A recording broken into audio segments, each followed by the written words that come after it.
हरियाणा में एक इम्पॉर्टेंट चीज है। हमारे हरियाणा के पास नदी है और नदी दो तरीके की है।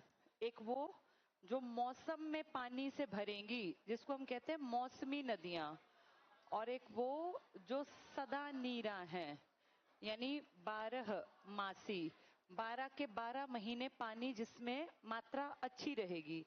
12 महीने पानी का मतलब है इसका सोर्स कोई ना कोई हिमनद है, हिम की नदी है, या कोई ना कोई हिमानी है, या कोई ना कोई ग्लेशियर है। ग्लेशियर बर्फ की नदी को कहते हैं। और धीरे धीरे धीरे जब वो पिघलती है, उसी का पानी पहाड़ों से नीचे उतर के मैदानी इलाके में पहुंचता है। वो क्योंकि हमेशा पिघलती रहती हैं हिम की नदियां, इसीलिए अगर किसी नदी का उद्गम हिमनद से, हिमानी से या ग्लेशियर से हुआ है, तो उसमें साल भर पानी चलता रहेगा, कभी कम कभी ज्यादा चलेगा, हमेशा। सदा का मतलब हमेशा, नीर का मतलब पानी। लेकिन जो नदी मौसमी है, उसमें सिर्फ एक विशेष मौसम 4 महीने पानी दिखेगा, जून, जुलाई, अगस्त, सितंबर, जिसे हम कहते हैं चौमासा, या 4 महीने का वो टाइम जब हमारे यहाँ बारिश बढ़िया होती है। इन दोनों का मोटा एग्जाम्पल तुम्हें अच्छी तरह पता है। सदा नीरा में हमारी यमुना और मौसमी में हमारी घग्गर। अब कोई हमें कहे कि हरियाणा इंडिया में किन नदियों के बीच में, बड़ी नदियों, तो हमें कहना पड़ेगा हम गंगा और सिंधु के बीच का मैदान है। गंगा यूपी की तरफ है, हमारा कोई लिंक नहीं, गंगा यहां से नहीं निकलती, लेकिन नेशनल लेवल पे हम गंगा का ही मैदान कहलाते हैं। तो अगर बड़े लेवल पे देखो तो हम गंगा, और ये ऊपर की तरफ कौन सी चली गई, सिंधु। अब ध्यान से देखें तो हरियाणा पंजाब में सिंधु का क्या ही मतलब है, ऊपर से निकलेगी, कश्मीर के इलाके से। लेकिन क्योंकि नेशनल लेवल की बात है, 25-10 किलोमीटर गंगा और लगभग 2900 किलोमीटर की सिंधु के बीच का हिस्सा हम हैं। 25-25 भी लिख सकते हैं, 25-10 भी। नदी की लंबाई एग्जैक्टली मापना संभव नहीं है, क्योंकि हर साल पानी की मात्रा या तो बढ़ जाती है या थोड़ी घट जाती है, तो नियर अबाउट में रखते हैं इसको। 25-10 भी लिखा मिलेगा और 25-25 भी, तो वो समझ जाना कि 10-20 किलोमीटर। ये हमारी यमुना के साथ भी है, 318, 320, 322, तो वो कम ज्यादा थोड़ी बहुत। अगर कहें हरियाणा को अपने स्पेसिफिक एरिया के बीच में देखो, अपने अपने में, तो फिर हम कहते हैं हमारा हरियाणा दो चीजों, दो नदियों के बीच में है। एक हमारी यमुना और एक हमारी घग्गर। फिर हम बेसिकली इन दोनों के बीच का ही हिस्सा हैं, और इसी के बीच के हिस्से को ही हम कहते हैं कि ये हमारा जलोढ़ मैदान है। जल द्वारा ढोकर लाया गया मैदान या मिट्टी, उससे जिस मैदान का निर्माण हो वो जलोढ़, या इसी को इंग्लिश में कह लेते हैं एलुवियल, एलुवियल सॉइल। तो अगर कहें देश के स्तर पर तो दो नदियां गंगा और सिंधु, और अपनी कहें तो यमुना और ये वाली गंगा, ये वाली सिंधु सदा नीरा है। हमारी यमुना भी सदा नीरा है, लेकिन हमारी घग्गर सदा नीरा नहीं है। घग्गर में तो अब पानी आएगा अगले महीने से, बारिश के ऊपर डिपेंड करता है। अगर बारिश रही बढ़िया तो हरियाणा में बढ़िया पानी आएगा, और अगर बारिश रही कम तो फिर यमुना में पानी की मात्रा बढ़ेगी, बाकी घग्गर में बहुत पानी की मात्रा नहीं बढ़ेगी। जो ये यमुना है, इसमें साल भर पानी की मात्रा इसीलिए ज्यादा रहती है क्योंकि ये हमारे हरियाणा से नहीं निकलती, ये निकल के आती है गढ़वाल हिमालय से। आप सबको पता है पहाड़ी इलाका है गढ़वाल, गढ़वाली भाषा भी तो होती है। गढ़वाल के इलाके में कोई मान लो ये एक पहाड़ है, यहाँ पे एक ग्लेशियर है चंपासर, और चंपासर से ऊंचाई पर बंदर पूंछ की हिमानी पश्चिमी ढाल, इधर पूरब इधर पश्चिम, इस ढाल पर पश्चिमी ढाल से, इसी को बहुत लोग यमुनोत्री कह देते हैं। यहाँ की बर्फ पिघलती है, और ये बर्फ पिघल पिघल के धीरे धीरे धीरे बूंद बूंद बूंद करके और पानी का रूप ले लेती है आगे जाके, क्योंकि और पहाड़ों से भी पानी निकलता है, तो ये सारी मिलके जब हमारे यहाँ एंटर करती है तो पानी की मात्रा ज्यादा। किसी एक जगह से बहुत बड़ी नदी कभी नहीं निकलती पहाड़ों में, ऐसा नहीं जैसी गंगा तुम्हें दिखती है ना तुम्हारे दिमाग में, ऐसी गंगा पहाड़ में नहीं है। पहाड़ों में तो धाराएं अलग अलग डायरेक्शंस में आती हैं, फिर वो मिलके एक बड़ी नदी का निर्माण करती हैं। जो बड़ी नदी हमें दिखती है ना, वो मैदानी इलाके में है, लेकिन नदियों का उद्गम या नदियों की स्टार्टिंग मैदान से नहीं है। नदियां ऊपर से पिघल पिघल के जलधारा के रूप में आई। तो इस ढाल को हम कहेंगे पश्चिमी ढाल। इसे तुम कह देते हो यमुनोत्री। यमुनोत्री। और यहीं इसी के पास एक गांव पड़ता है चंपासर, उसके नाम पर इसका नाम चंपासर भी है। कई लोग इस पहाड़ का नाम कालिंद भी कह देते हैं, कालिंद पर्वत, और इसीलिए इस नदी का नाम, यमुना का नाम कालिंदी नदी पड़ा। दिल्ली में यमुना के किनारे एक एरिया बसा हुआ है जिसका नाम है कालिंदी कुंज। दिल्ली में कुंज का मतलब एरिया और कालिंदी का मतलब नदी। तो कालिंद पर्वत, यमुनोत्री हिमानी, चंपासर गांव कह लो, ये ग्लेशियर में ही पड़ जाता है। ये भी पश्चिमी ढाल किस तरफ का, कौन से हिमालय का? गढ़वाल। यहां से निकल के आती है, बहुत हाइट है इसकी, 6300 से ज्यादा मीटर ऊंची हाइट। अगर तुम एवरेस्ट को याद करो तो 8848, अपने याद करो तो 8598, ये है हमारा कंचनजंगा। अभी मैंने क्या कहा? 6300 प्लस। तो ये मानो कि ऊंचा ही पहाड़ है, काफी ऊंचाई पर, और इसीलिए इसमें साल भर पानी की मात्रा ज्यादा रहती है। तुम्हारे यहाँ आने से पहले ये पूरे पहाड़ क्रॉस करके आती है, उत्तराखंड का इलाका, फिर ये हिमाचल का, मतलब हिमाचल की तरफ से थोड़ा ऊपर नीचे वाला उत्तराखंड का उत्तरी हिस्सा मान लो, फिर यहाँ एंटर करती है यमुना नगर में। क्योंकि ये यमुना नदी है इसलिए इस नगर का नाम क्या पड़ गया? यमुना नगर। यमुना नगर में जब ये एंटर हुई तो एंट्री पर तुमने यहाँ बैराज बना दिया। कल ही तुम पढ़ रहे थे, 2 हिस्सों में पानी बांट दिया, एक यूपी को दे दिया और एक हमने अपने यहाँ। इसी को कहते हैं पश्चिमी यमुना नहर। यहाँ तुमने पानी के 2 हिस्से, और कुछ पानी तुमने यहाँ छोड़ दिया जो दिल्ली तक जाएगा। ये यहाँ जब बहकर चलती है तो हमारे हरियाणा के 6 जिलों को कवर करती है। एंट्री इसकी किस जिले से थी? यमुनानगर। यमुनानगर। इसके नीचे ये बहती है करनाल। इसकी सबसे ज्यादा लंबाई करनाल में ही है। अगर पूछे एंट्री तो यमुनानगर, लेकिन कहें लेंथ ज्यादा तो करनाल। इसके बाद ये टच करती है पानीपत, फिर सोनीपत, फिर आ जाता है दिल्ली, और दिल्ली के नीचे निकल के ये फरीदाबाद, और लास्ट में पलवल का हसनपुर गांव है, उससे ये यूपी की तरफ मुड़ जाती है, अलीगढ़ की तरफ, यूपी की तरफ। तो 6 जिले लगातार सीमा टच है, यमुनानगर, करनाल, पानीपत, सोनीपत। दिल्ली के ऊपर के 4 और फिर दिल्ली के नीचे के 2, फरीदाबाद और पलवल। पलवल में एक फेमस गांव है हसनपुर। तुम सब जानते हो हसनपुर लगभग हर जिले में गांव मिलता है, सोनीपत में भी है। हसनपुर एक कॉमन गांव का नाम है जो आपको हर राज्य के, हर जिले के गांव में कहीं ना कहीं आसपास मिल जाएंगे। तो ये 6 जिलों को कवर करके फिर ये कहां चली गई है? यूपी। आगे जाके ये गंगा में गिरेगी, और गंगा के पास इससे लंबी नदी नहीं है जिसे कहें सहायक नदी। तो गंगा की सबसे लंबी सहायक नदी का नाम है यमुना। कुछ लोग कहते हैं ये यम की बहन है। यम वही जो मौत का भगवान माने जाते हैं, यम, और इन्हीं को कहते हैं सूर्य की पुत्री। तो सूर्य की पुत्री कहें, कालिंदी कहें, यम की बहन कहें, ये सब यमुना के नाम हैं। ये बहती है ऐस, जैसे पानी जब ज्यादा होता है तो पानी इस तरह बहने लगता है, सर्पाकार तरीके से बहती है। क्या ये समझ में आ गया सबको? ठीक है, एक नदी क्लियर हुई। दूसरी नदी, एक नदी हमारे यहाँ आई थी लेकिन कोई बहुत ऊंचाई से निकल के नहीं आई, और हरियाणा के उत्तरी हिस्से में एंटर हुई, जिसका नाम है एक जगह का कालका। कालका कहाँ पड़ेगा? पंचकुला। पंचकुला का ही हिस्सा है कालका।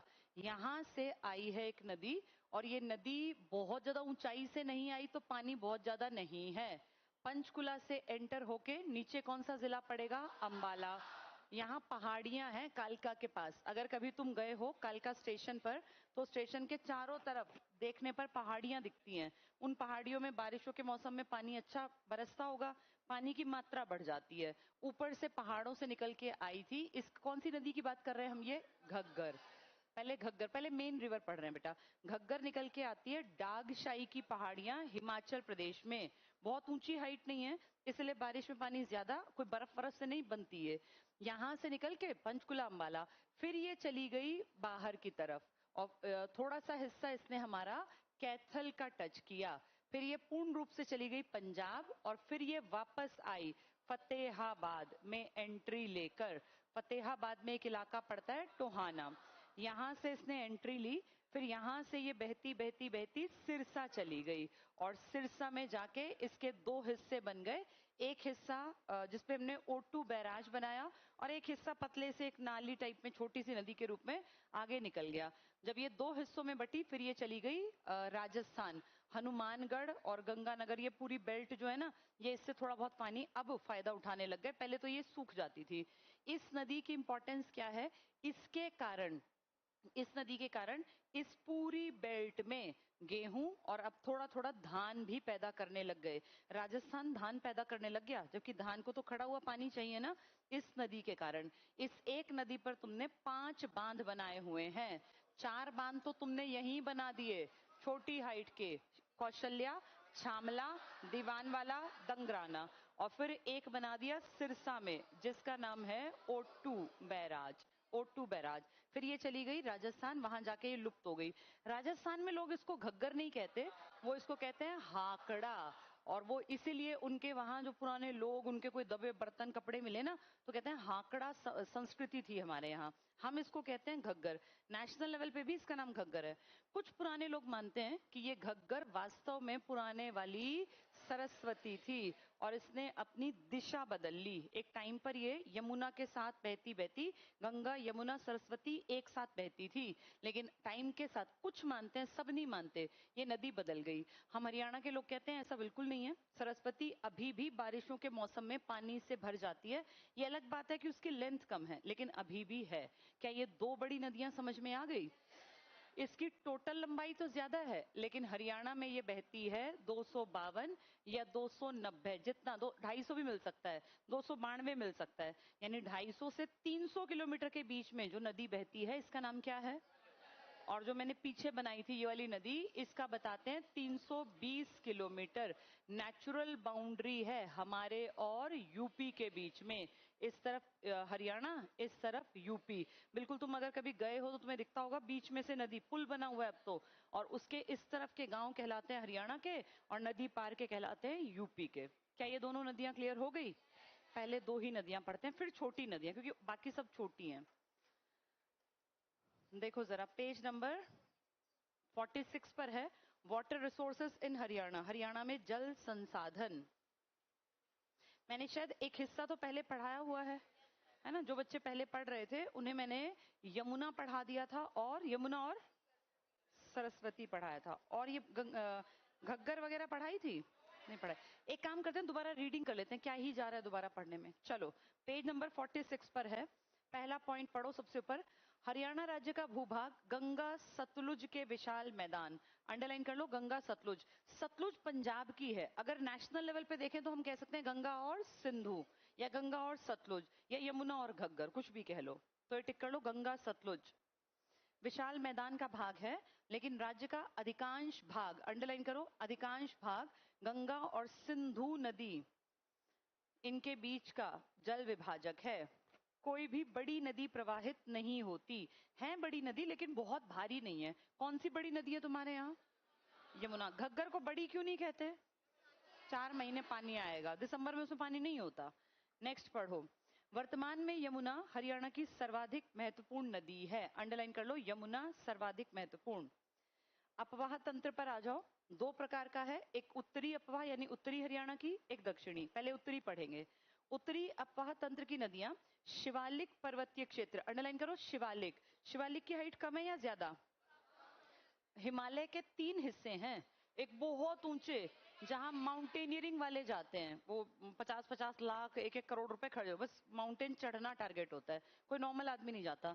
सेकंड, टूरिस्ट जाते हैं, ये कुल्लू मनाली हिमाचल का, उत्तराखंड का हिस्सा। और तीसरा शिवालिक, जिसमें ये आपका हरिद्वार है, या ये हरियाणा की ये बेल्ट है चंडीगढ़ के आसपास वाली, टिक कर लो ये। शिवालिक पर्वतीय क्षेत्र, महत्वपूर्ण नदियों में पहली यमुना नदी, जिसको यम की बहन, सूर्य की पुत्री, और इसका ऋग्वेद में 3 बार नाम आया। लिख लो, ऋग्वेद में 3 बार, पहले भी लिखवाया होगा ये। यमुना सदा नीरा है, ये शब्द कीमती है, सदा नीरा। गंगा की सबसे बड़ी सहायक नदी है, गंगा के पास इससे बड़ी कोई नदी नहीं है। लंबाई 1376 किलोमीटर है। 47% पानी हम यूज करते हैं हरियाणा वाले। पहले हम इसका 70% पानी यूज करते थे। फिर दिल्ली को दिक्कत हुई, दिल्ली ने कहा भाई मेरे पास तो कोई नदी है नहीं। तब दिल्ली ने फिर मुनक नहर बनवाई। ये करनाल से निकलती है ना मुनक नहर दिल्ली। उसने कहा मेरे पास कोई और साधन नहीं है। फिर हरियाणा का हिस्सा घटा के कितना कर दिया? 47। अभी भी बहुत है बेटा, आधे से ज्यादा, लगभग आधा हिस्सा हम यूज कर रहे हैं। 47% भाग। इसका उद्गम, ये बहुत इंपॉर्टेंट है, गढ़वाल हिमालय, बंदरपूंछ चोटी, यहाँ कालिंद पर्वत लिख लेना, चंपासर ग्लेशियर, कालिंद पर्वत, चंपासर ग्लेशियर, यमुनोत्री हिमानी, उत्तराखंड, ऊंचाई 6387 मीटर। उसकी कितनी थी एवरेस्ट की? 8848। तो सोचो उससे 2000 के आसपास कम है, 2500। राज्य में 3 नदियां छोटी छोटी इसमें गिरती हैं, जिनका नाम है सोम्ब, पथराला, बूढ़ी, यमुना की सहायक नदियां। ये तो है उत्तरी हरियाणा की। दक्षिण से भी आती है नदियां, साहिबी इसी में गिरती है, यहां लिख लो साहिबी। इसके अलावा हरियाणा की सबसे साफ नदी जो सिर्फ बारिश के महीने में दिखेगी, जिसे कहते हैं थापना। हरियाणा में एक नदी ना है नहीं, सिर्फ बारिश के महीने में बन जाती है, और वो इतना साफ पानी लाती है, सिर्फ 15 किलोमीटर की है। क्या नाम है इसका? थापना। ये भी इसी की सहायक है, इसी में गिरेगी। ये इस मौसम में नहीं मिलती, ये बारिशों में मिलती हैं बस। ठीक है। और एक थापना और एक मस्करा नदी भी लिख लो, छोटी छोटी नदियां, ये नाले टाइप होती हैं। मस्करा, ये नदी भी इसी में गिरती है। चलो आगे पढ़ना। ये नदी पूर्व दिशा में हरियाणा को यूपी से अलग करती है। तो किस राज्य से अलग करती है आपको? ये यूपी से। यमुना नदी हरियाणा में कलेसर यमुना नगर से प्रवेश, अंडरलाइन कर लो, कलेसर यमुना नगर। उस जगह का नाम है कलेसर। यहाँ नेशनल पार्क भी है, जंगल है बहुत ज्यादा, और कलेसर वाइल्ड लाइफ सेंचुरी भी है, इंपॉर्टेंट है। कलेसर प्रवेश करती है। पलवल के हसनपुर गांव, तो दोनों जगह इंपॉर्टेंट है, उनका कलेसर और इनका हसनपुर। पलवल के हसनपुर से होती हुई अलीगढ़ यूपी में प्रवेश। ये नदी हरियाणा और यूपी के बीच 320 किलोमीटर लंबी सीमा, अंडरलाइन कर लो। मेरी आवाज कम लग रही है ना थोड़ी?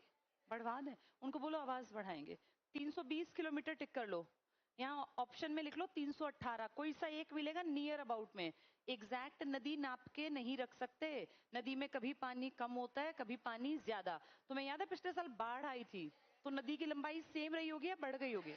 ऑब्वियस सी बात है, ऐसे ऐसे तो पानी ज्यादा ज्यादा इधर जाएगा। भाई गांव डूबते कब है? जब पानी की मात्रा बढ़ जाती है, तो अपनी सीमा से बाहर भी तो बहती है, एग्जैक्ट नहीं नाप सकते। तो 320 लगभग में है। ये नदी दक्षिण की ओर बढ़ती हुई, अंडरलाइन करो, 6 जिले, यमुनानगर, करनाल, पानीपत, सोनीपत, फरीदाबाद और पलवल, लिख लो यहाँ 6। ये 6 के 6 इंपॉर्टेंट है, दो दो के जोड़े याद कर लो। यमुनानगर के नीचे कौन है? और फिर दो नीचे ऊपर कौन से? पानीपत, सोनीपत, फिर नीचे फरीदाबाद और पलवल। पलवल का गांव का नाम हसनपुर, और यमुनानगर का कलेसर। आगे पढ़ना। सरस्वती छोड़ो, पहले घग्गर पे आओ। सेकेंड हाफ में ऊपर देखो घग्गर नदी है, इसी पेज पर आधे अगले हिस्से में घग्गर नदी। इसके पास लिख लो हाकड़ा नदी, इसी का नाम है। ये प्रदूषित है बेटा, लोगों ने गंदी कर रखी है, क्योंकि इसमें बारिश बारिश से पानी आता है, बाकी लोग इसमें बस जाते हैं जाके। जो ये नदी है ना, खाली पड़ी होती है। यमुना में भी, यमुना में लोग ना खेती करते हैं। जो ये गेहूं का टाइम है ना, गेहूं कब लगाते हैं? नवंबर दिसंबर। और कब काटते हैं? मार्च अप्रैल। क्या इस टाइम के बीच में बहुत बारिश हो सकती है? नहीं। सोचो यमुना में तो ग्लेशियर पिघल के पानी आता है, लेकिन उसके बावजूद अगर कभी तुम जाओगे, जो पुल है ना हरियाणा और यूपी के बीच में, पुल नहीं बना रखा रोड वाला, इसमें तुम्हें दिखाई देगा यमुना नदी पीछे बड़े से हिस्से में, लेकिन रेत ही रेत है। यहाँ लोग है ना अपनी हट्स बना के लकड़ी की, और यहाँ प्रॉपर खेती कर रहे हैं, पूरे तरीके से खेती करते हैं। उसमें गेहूं भी उगाते हैं, उसमें वो जो उनका मन करे। धान नहीं उगा पाते क्योंकि धान के टाइम पे बारिश आ जाती है, लेकिन इसमें बहुत ज्यादा तरबूज, खरबूजे ये पैदा कर लेते हैं। तो इनका क्या बिगड़ेगा? मान लो पानी आ गया, तो ये नकली टाइप के वो बना रखी है लकड़ियों से, भाग जाएंगे। लेकिन सोचो 6-8 महीने तो बढ़िया खेती करते हैं मुफ्त की जमीन में, इनकी जमीन थोड़ी ना है। ये तो नदी ने पुराने टाइम से अपना हिस्सा ले रखा है। यहाँ कोई भी, खैर वो उस पर उठती होगी, थोड़ा बहुत कुछ लेते होंगे, जैसे होता है ना बट्टे पर दे देना है ऐसे। लेकिन इस एरिया में सोचो, ये तो यमुना है, जिसको तुम क्या नाम दे रहे हो? सदा नीरा।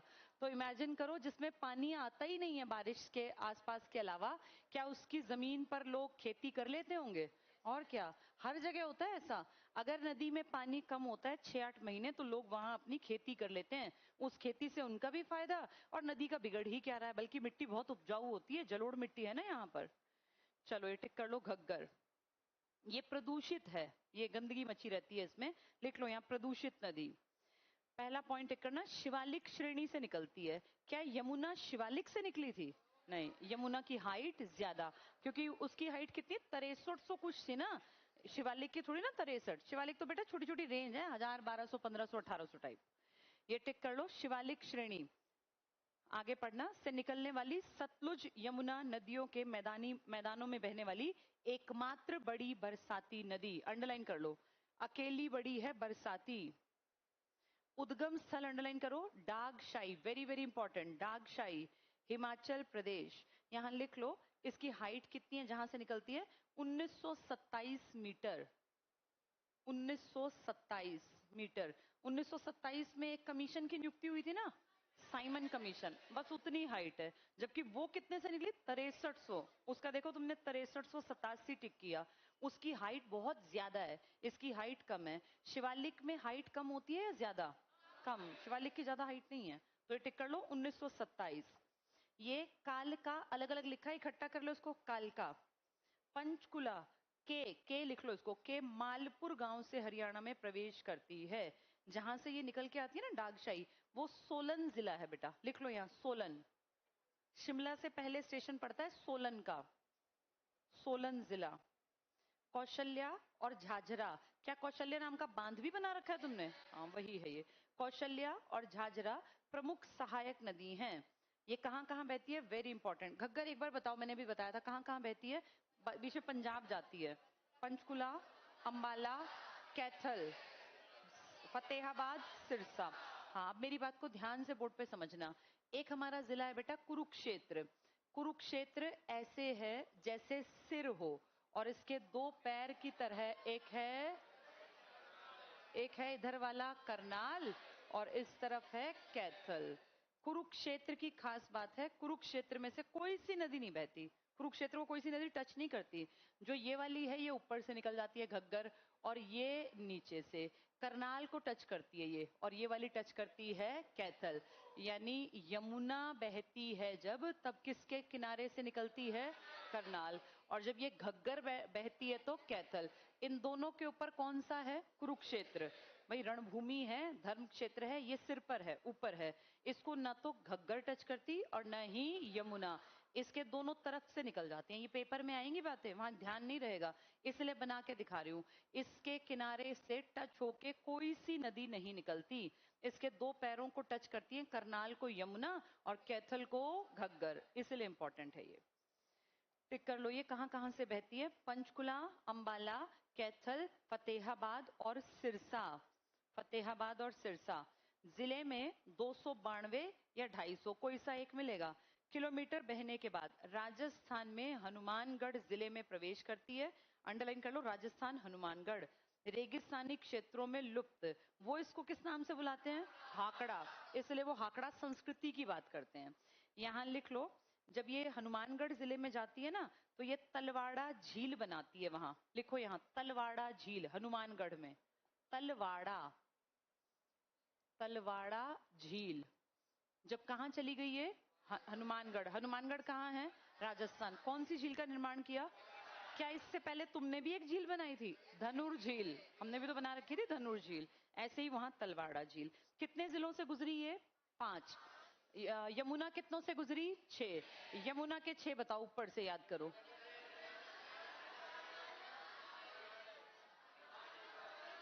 पानीपत, सोनीपत, फरीदाबाद, पलवल। कौन सा गांव था पलवल का, फिर कहां मुड़ गई, यूपी के अलीगढ़। एंट्री कहां से हुई थी, कलेसर से। अब बताओ ये वाली नदी, इधर वाली आई कहां से थी, पंचकुला। पंचकुला के नीचे क्या है, अंबाला। उसके नीचे फिर कौन सा बीच में छोड़ दिया, वो उसको कोई टच नहीं करता, फिर कैथल, फिर फतेहाबाद, फिर सिरसा। हिसार नीचे रह गया फतेहाबाद के, उसको भी टच नहीं किया। चलो ये टिक कर लो, तो ये 5 जिले इसके हो गए। हरियाणा की दूसरी महत्वपूर्ण नदी है, तो पहली कौन सी है, यमुना। इस पर कौशल्या बांध अंडरलाइन करो, दंगराना बांध, दीवानवाला, छामला, पंचकुला में बनाए गए हैं। यहां लिख लो पेयजल के लिए, पीने के पानी के लिए, सिंचाई के लिए नहीं बनाए थे। सिंचाई की जरूरत ही नहीं है पंचकुला में। कितने % हिस्से पर वहां जंगल है? 43। वहां बहुत कम खेती होती है, तो उनको सिंचाई नहीं, उनको पेयजल चाहिए। लिख लो पेयजल। एक ऐसी का बताओ नाम जो सिंचाई के लिए बनाई थी तुमने, कौन सी थी वो? बड़कल झील, फरीदाबाद, 1947। ये पेयजल के लिए अब बने हैं, ये 2008 से 12। लिख लो यहां, तुम्हारे जन्म के बाद बने हैं चारों बांध, 2008 से 2012 के बीच पेयजल के लिए। नेक्स्ट पढ़ो, हरियाणा में घग्गर नदी दूसरी बार एंट्री लेती है टोहाना। तो पहली बार कहां से आई थी?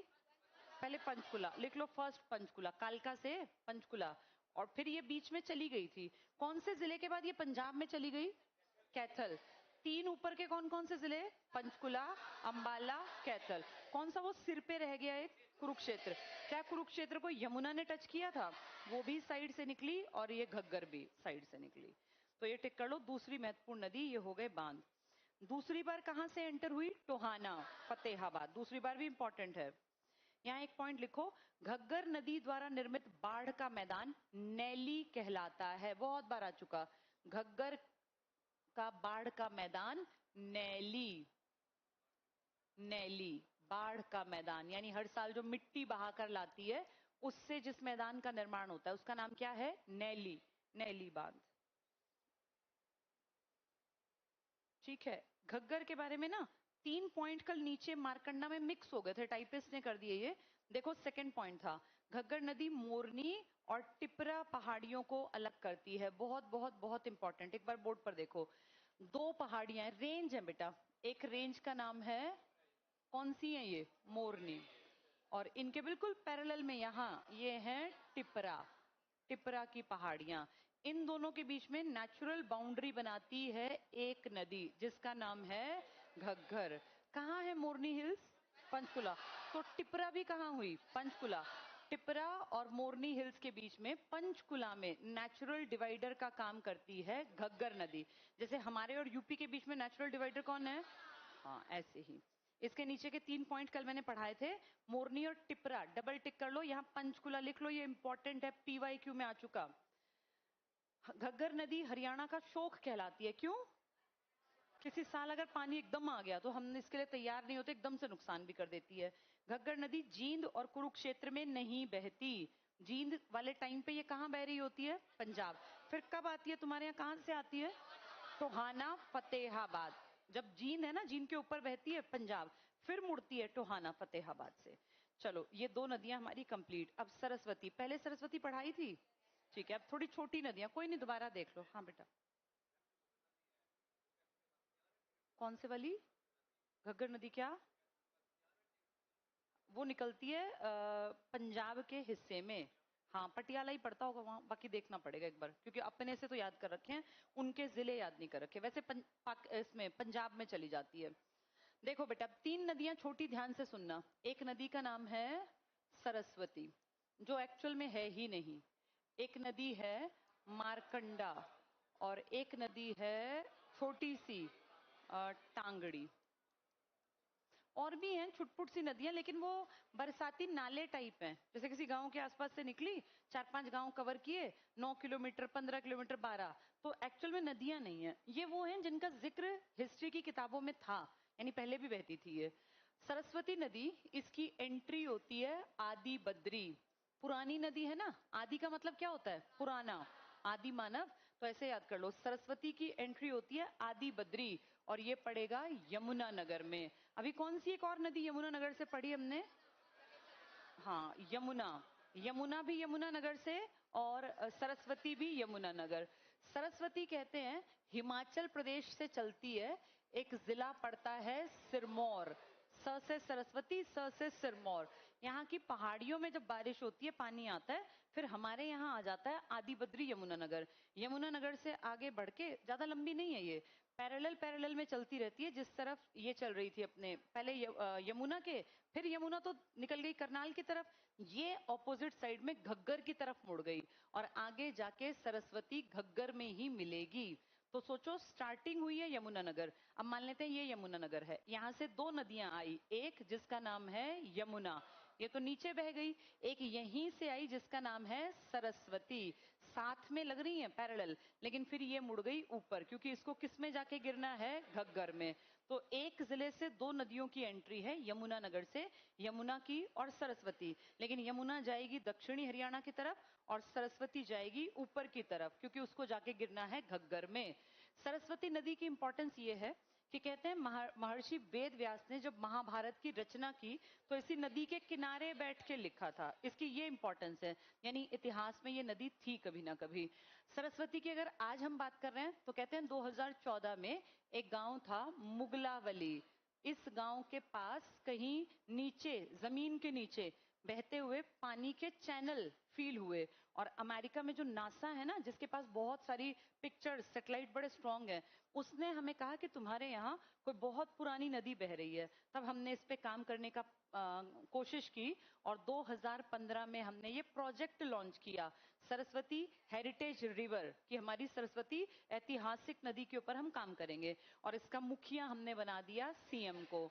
2015 से आज 2026 में कोई नाम नहीं लेता इसका, उस टाइम ये बड़ा प्रपंच किया कि ये करेंगे वो करेंगे, आज किसी को मतलब नहीं है कहाँ हेरिटेज बोर्ड गया, उसका अध्यक्ष ने क्या किया या उसके मेंबर्स ने क्या किया। अब पिछले 10 साल से हम देख रहे हैं कोई बड़ा काम नहीं किया, तब एकदम से उछले थे जब नासा ने कहा था इसके चैनल हमारे सैटेलाइट कैच कर रहा है और ये कहीं ना कहीं बह रही है। तो ये है सरस्वती की कहानी।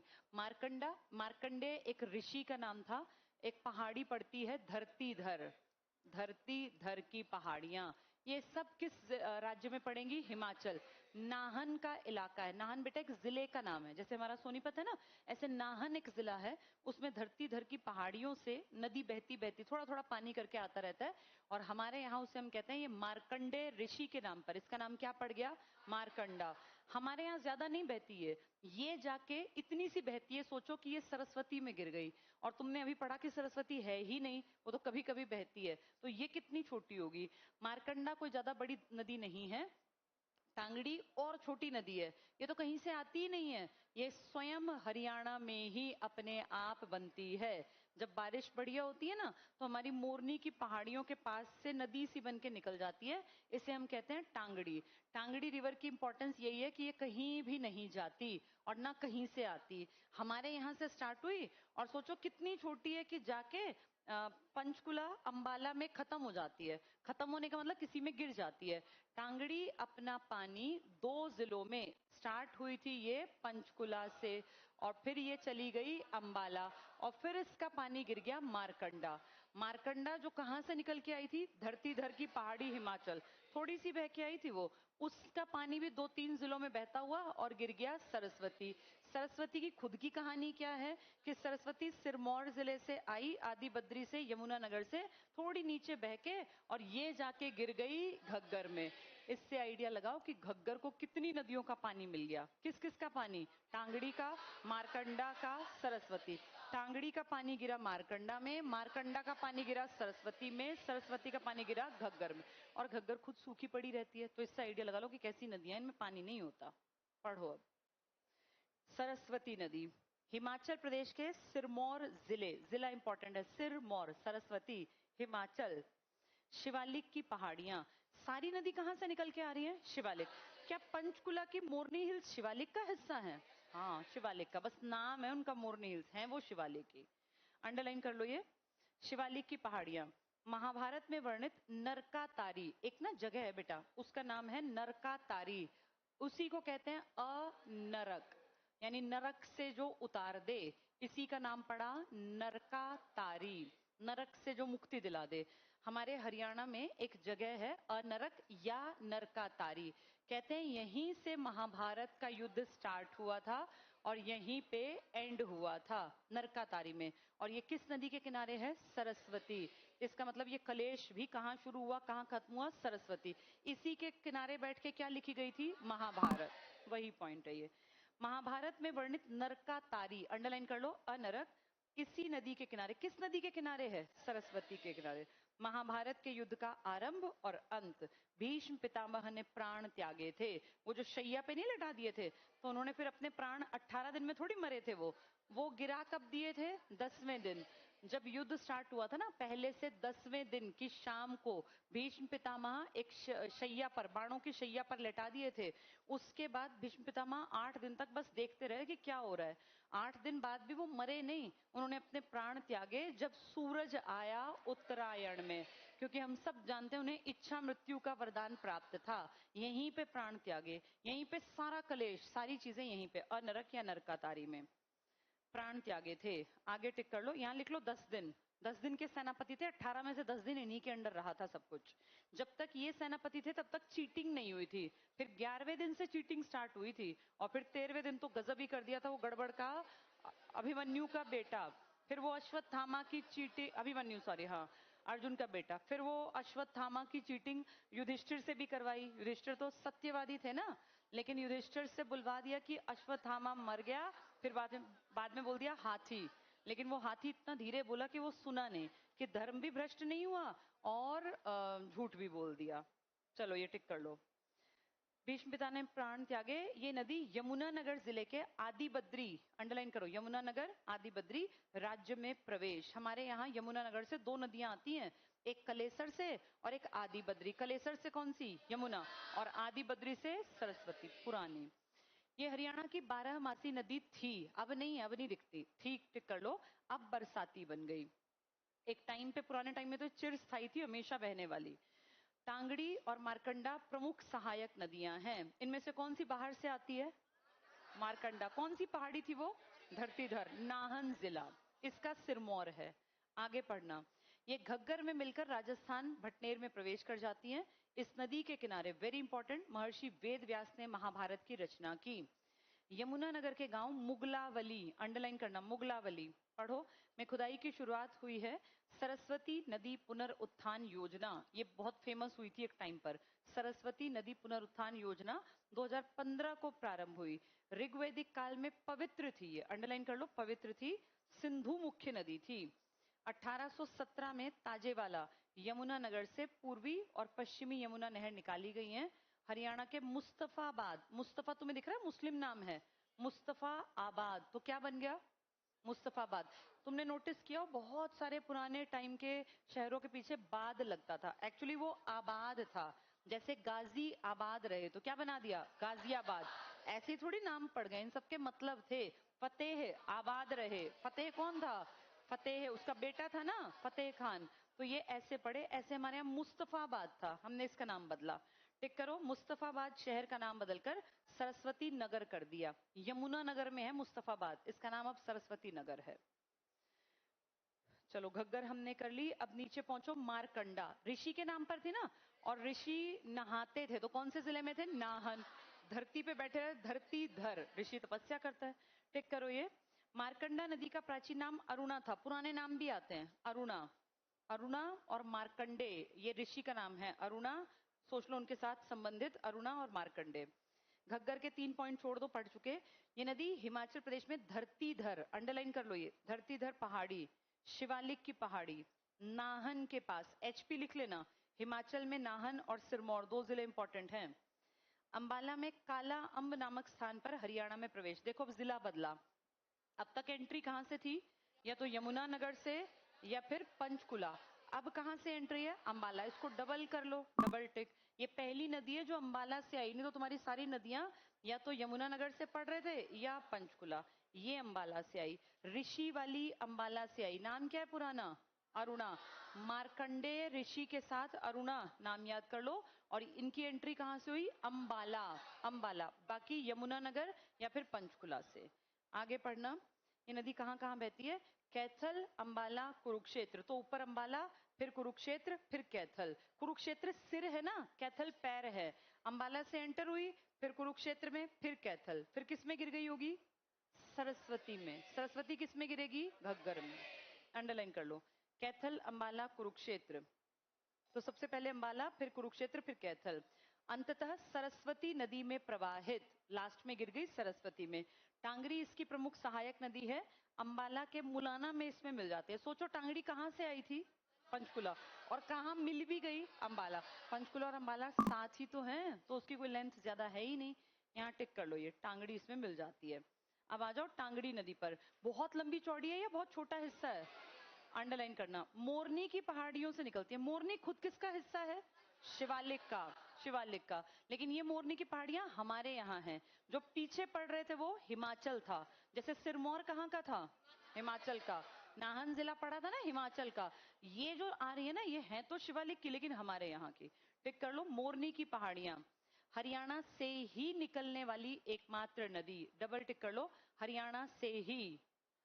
और भी हैं लो नाले टाइप की, और भी बहुत सारी हैं। मारकंडा नदी की सहायक है। अंबाला जिले से बहती हुई उमरा नाले के साथ मारकंडा नदी में प्रवाहित। तो टिक कर लो, अंबाला जिले में बहती हुई मारकंडा में प्रवाहित। आई कहां से थी? कोई पूछे टांगड़ी के 2 जिले बताओ, पंचकुला और अंबाला। लिख लो यहां, पंचकुला अंबाला। मारकंडा के 3 जिले बताना, अंबाला, कुरुक्षेत्र, कैथल। लिख लो, इनके पास बाद में याद नहीं रहेंगे। टांगड़ी के पास लिख लो पंचकुला अंबाला। मारकंडा के पास लिख लो एक लाइन में ही, अंबाला, कुरुक्षेत्र, कैथल। घग्गर और यमुना के तुम्हें याद ही है, यमुना के 6 थे, घग्गर के 5। घग्गर के बताओ बिना देखे। ऊपर पंचकुला, अंबाला, कैथल, फतेहाबाद, सिरसा। पहले कहां से आई? पंचकुला। कालका। उसके बाद दूसरी बार कहां से आई? टोहाना। टोहाना कहां है? फतेहाबाद में। चलो, इसके बाद आ जाओ चेतांग नदी पर। चेतांग छोटी सी नदी है बेटा, अंडरलाइन करना। शिवालिक की पहाड़ियों से निकलती है, केवल 9 किलोमीटर लंबी है। तुम्हें लगता है 9 किलोमीटर की नदी को नदी मानता होगा कोई? हम कह रहे हैं, बाकी कोई नहीं मानता। सरस्वती के समानांतर बहती है, घग्गर नदी की सहायक है। किसमें गिरेगा इसका पानी भी? घग्गर में। ऐसे तो नदी फिर बढ़ जाती है। नेक्स्ट पढ़ना, ऋग्वेद में कुछ लोग इसी को दृश्यवती कहते थे, अंडरलाइन कर लो। ये भी बहुत बड़ा डिस्प्यूटेड क्वेश्चन है। एग्जैक्टली दृश्यवती किसे कहते थे वो किसी को नहीं पता। दृश्यवती ये क्यों नहीं पता? क्योंकि जो कहने वाले थे वो तो मर गए। अब वो लिख के नहीं गए कि नदी कौन सी है, ये बस अपना नाम लिख गए दृश्यवती। कई लोग तो कहते हैं दृश्यवती दक्षिणी हरियाणा की साहिबी का नाम है। अब ये आज तक किसी को कंफर्म नहीं है, क्योंकि जो उस टाइम के लिखने वाले थे उन्होंने हमारे आज के नाम तो लिखे नहीं। आज वाले तो बस अंदाजा लगा रहे हैं। ज्यादातर लोग कहते हैं चेतांग नहर या नदी ही पुरानी दृश्यवती है। ये टिक कर लो, दृश्यवती। और नेक्स्ट लाइन टिक करना, सीसवाल इसी नदी के किनारे स्थित है। चेतांग पढ़ रहे हैं ना हम लोग? हाँ सीसवाल। सीसवाल से तुम्हें क्या याद आया? हड़प्पा से पुराने लोग राजस्थान से चल के नहीं आए, खेती करते थे, वही वाले। राक्षी नदी इसकी प्रमुख सहायक नदी है। राक्षी की खास बात पता है क्या? मैदान से निकलती है। सोचो मैदान से नदी निकल सकती है? नहीं। कोई नीचा इलाका होगा, वहां पानी भरता होगा बारिश में, और वहां से नदी सी चल पड़ती होगी, तो नाम पड़ गया नदी है। मैदानी इलाके की झीलें याद है तुम्हें? 2, बीबीपुर और नजफगढ़। कुरुक्षेत्र और वो दिल्ली में कौन सी नदी गिरी थी? साहिबी। ये मैदानों से निकलने वाली नदी। कोई भी नदी मैदान से नहीं निकल सकती, जरूर वो नाले जैसी होगी। टिक करो, ये राक्षी नदी मौसमी नदी है। यमुनानगर जिले के बिलासपुर के पास मैदानी क्षेत्र से निकलती है। यमुनानगर बिलासपुर मैदानी क्षेत्र, मैदानी डबल टिक कर लो। केवल हरियाणा में बहती है। ये सिर्फ कब दिखाई देती होगी? जब बारिश ज्यादा हो सकता है, वो गांव थोड़ी नीचाई पर हो, वहां पानी इकट्ठा हो जाता हो और ऐसा लगता हो नदी चल पड़ी।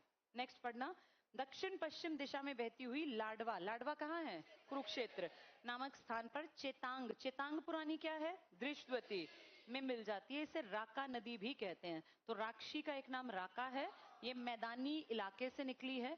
एक नदी बताओ पहाड़ों से निकल के तुम्हारी ही है, यहीं खत्म हो गई, टांगड़ी। किस में गिरी?